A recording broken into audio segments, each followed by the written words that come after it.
हरे कृष्णा दोस्तों, आपके अपने YouTube channel smart computer classes में आपका स्वागत है। ठीक है, आज हम बात कर लेते हैं कि जो उत्तर प्रदेश लेखपाल परीक्षा है तो उसका क्या पैटर्न है, किस किस टाइप के क्वेश्चन आते हैं, ठीक है, और कौन कितने कितने मार्क्स के क्वेश्चन आते हैं। ठीक है, आज हम इस पे चर्चा करेंगे। ठीक है, तो हम बात करते हैं कि जो उत्तर प्रदेश लेखपाल परीक्षा है तो उसमें देखो ये 4 हमारे सब्जेक्ट आते हैं और 100 मार्क्स के 100 क्वेश्चन आते हैं और 100 मार्क्स का एग्जाम होता है। ठीक है, तो कैसे कैसे क्वेश्चन आते हैं और कौन कौन से कितने कितने मार्क्स के आते हैं देखो। तो यहाँ पे बात करते हैं कि जो सामान्य हिंदी है तो सामान्य हिंदी में 25 क्वेश्चन आते हैं, 25 मार्क्स के होते हैं। कितने क्वेश्चन आते हैं? 25 क्वेश्चन आते हैं और 25 मार्क्स के होते हैं। अब बात कर लेते हैं मैथ्स की, यानी कि गणित की। तो गणित में क्या है, 25 क्वेश्चन आते हैं, 25 मार्क्स के होते हैं। ठीक है, अब बात कर लेते हैं यहाँ पर सामान्य ज्ञान की, जीके की। तो इसमें 25 क्वेश्चन इसमें भी आते हैं, 25 मार्क्स के होते हैं। ठीक है, ग्राम समाज एवं विकास, ठीक है, तो ये इसमें ग्राम समाज से रिलेटेड सारी चीजें होती हैं। ठीक है, चकबंदी वगैरह है, इसमें 25 क्वेश्चन इसमें आते हैं, 25 मार्क्स के होते हैं। तो जो हमारे अगर बात करें कि उत्तर प्रदेश जो लेखपाल परीक्षा है उसमें जो क्वेश्चन आते हैं वो हमारे 100 क्वेश्चन आते हैं और 100 मार्क्स के होते हैं। ठीक है, 100 क्वेश्चन 100 मार्क्स के होते हैं। ठीक है, अब बात कर लेते हैं अगर टाइमिंग की, तो इसका समय जो है वो 2 घंटे का समय होगा, 120 मिनट। ठीक है, 2 घंटे का समय यानी कि 120 मिनट। नेगेटिव मार्किंग की अगर बात करें तो इसमें नेगेटिव मार्किंग भी है। तो 1/4 की नेगेटिव मार्किंग है, 25% यानी कि 1/4, यानी कि आपके अगर एक क्वेश्चन सही है, ठीक है, तो उसमें क्या है, तो अगर 1/4 की मार्किंग होगी तो यानी कि 4 में से जो 4 क्वेश्चन आपके गलत हैं तो एक क्वेश्चन सही वाला आपका कैंसिल हो जाएगा। ठीक है, तो ये आप समझ पा रहे होंगे। फिर परीक्षा का जो प्रकार है वो वस्तुनिष्ठ एवं बहुविकल्पी होगा। ठीक है, कैसी होगी परीक्षा? वही ऑब्जेक्टिव वाली होगी। ठीक है, ऑप्शनल वाली होगी, यानी कि ऑप्शन दे रखे होंगे आपको जैसे आप देते आ रहे हैं परीक्षा। ठीक है, तो वस्तुनिष्ठ परीक्षा होगी।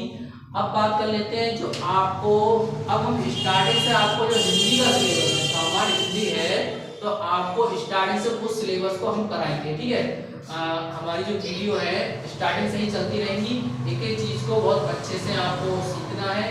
ठीक है, अब इसमें बात कर लेते हैं, अगर सामान्य हिंदी की बात की जाए तो सामान्य हिंदी में हमारे कौन कौन से टॉपिक्स हैं। देखो यहाँ पे एक तो समास है, ठीक है, समास टॉपिक है तो पहला, फिर दूसरा है लिंग, फिर वचन, फिर कारक, फिर काल, फिर पर्यायवाची शब्द, विलोम शब्द, तत्सम एवं तद्भव, संधियां, लोकोक्तियां एवं मुहावरे, गद्यांश पर आधारित प्रश्न, अनेकार्थी शब्द, वाक्यांश के लिए एक शब्द, वाक्यांश संशोधन और त्रुटि से संबंधित। ठीक है, अब इसके बारे में थोड़ा डिस्कशन कर लेते हैं कि जो समास है, नॉर्मली ऐसे ही बाद में आपको पूरी क्लास में लेगी इसकी। ठीक है, तो समास है, समास के बारे में यहाँ पे आपसे समास पूछे जाएंगे कि समास क्या होता है, उसके प्रकार के बारे में पूछा जाएगा। ठीक है, तो आपको पता ही होगा कि समास क्या होता है, किसी 2 या 2 से अधिक शब्दों को मिलाकर जब एक नया संक्षिप्त शब्द बनता है तो वो समास कहलाता है। ठीक है, उसके प्रकार के बारे में बात कर लेंगे। अव्ययभाव समास है और तत्पुरुष समास है, द्विगु समास है, द्वंद्व समास है और कर्मधारय समास है और बहुब्रीहि समास है। ठीक है, अब बात कर लेते हैं लिंग की। लिंग में क्या पूछा जाएगा आपको, यहाँ पे जो है पुल्लिंग, स्त्रीलिंग, ठीक है, उसके बारे में बताया जाए कि जैसे कुछ चीजें होती हैं, पुल्लिंग है या स्त्रीलिंग है, इनके बारे में क्वेश्चन आते हैं।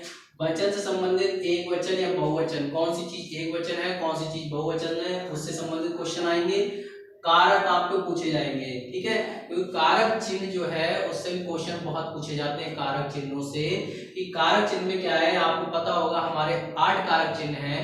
कर्ता ने कर्म को करण से के द्वारा संप्रदान के लिए अपदान से अलग संबंध काकी के अधिकरण में पर संबोधन किए को। ठीक है, तो ये आपको कारक चिन्ह इससे क्वेश्चन आएंगे कि किस कारक में कौन सी विभक्ति लगती है। काल मतलब यहाँ पे बात की बात होगी समय की, वर्तमान काल है, भूतकाल है या भविष्य काल है, इससे संबंधित क्वेश्चन आएंगे। पर्यायवाची शब्द में आपका क्या होगा, पर्यायवाची जानते ही हो आप।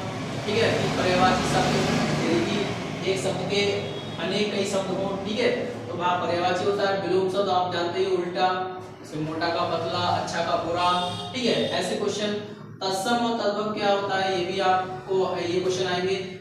जो तत्सम शब्द होते हैं तो वो संस्कृत के शब्द होते हैं और तद्भव जो होते हैं वो हिंदी के शब्द होते हैं, ठीक है। तो इनसे क्वेश्चन आता है।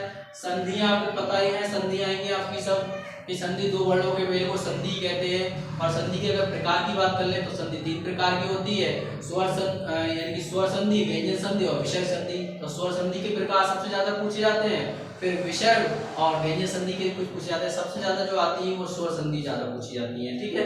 अब बात कर लेते हैं अगला क्या है, लोकोक्ति और मुहावरे।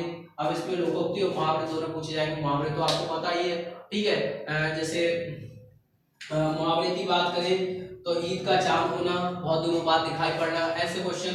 और जो लोकोक्तियां होती हैं हमारी, जैसे अदगल गगरी छलकत जाए, तो ये सब हमारी लोकोक्तियां में आती हैं, ठीक है। ये भी आपको समझना है। गद्यांश पर आधारित प्रश्न आएंगे, तो गद्यांश पर आधारित प्रश्न आपको एक गद्यांश दे रखा होगा, उसमें से आपको क्या क्वेश्चन छांटना होंगे, ठीक है। तो ये भी आता है। अब बात कर लेते हैं अनेकार्थी शब्द की। तो अनेकार्थी शब्द में जिसके यानी कि एक से अनेक अर्थ हो, ठीक है, तो वो अनेकार्थी शब्द होता है, ये भी आता है। अब वाक्यांश के लिए एक शब्द आएगा, जैसे जो अनाथ हो, ठीक है, ऐसे शब्द आते हैं, यानी कि और जो ईश्वर का नाम मानता हो, नास्तिक, ऐसे ये वाक्यांश के लिए एक शब्द आता है। वाक्यांश संशोधन में मतलब क्या होता है कि इसमें कुछ ना कुछ त्रुटि दे रखी होती है, ठीक है। तो उसमें क्या है, वाक्य को संशोधित करके लिखना होता है, हमें कहाँ पे क्या चीज संशोधित करना है, ठीक है। त्रुटि से संबंधित क्या होता है, यानी कि वाक्य सही लिखा होता है और उसमें एक त्रुटि दे रखी होती है, तो त्रुटि को सुधारना होता है। और उसमें क्या 4 ऑप्शन आपको मिलेंगे और 4 ऑप्शन में से आपको देखना होगा कौन सा वाला ठीक है, ठीक है। तो अब हम स्टार्टिंग से जो आपको एक वीडियो मिल भी चुकी होगी आपको, ठीक है, कि समास ही हम करा रहे थे। अब समास में क्या है, स्टार्टिंग से हम एक यानी कि जो 1 बाय 1 आपका टॉपिक है वो कराते रहेंगे। जैसे समास होगा, फिर लिंग, फिर वचन, कारक, काल, ठीक है, पर्यायवाची शब्द, विलोम शब्द, तत्सम शब्द, संधियां, लोकोक्ति, मुहावरे, गद्यांश पर आधारित प्रश्न, अनेकार्थी शब्द, वाक्यांश के लिए शब्द, ठीक है, वाक्यांश संशोधन, त्रुटि से संबंधित प्रश्न, ठीक है।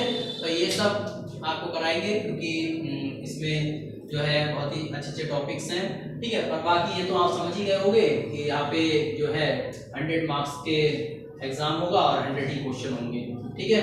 टाइमिंग जो होगी वो 2 आवर्स होगी, यानी 120 मिनट। नेगेटिव मार्किंग 1/4 की होगी और परीक्षा का जो प्रकार होगा वो वस्तुनिष्ठ एवं बहुविकल्पीय होगा, ठीक है।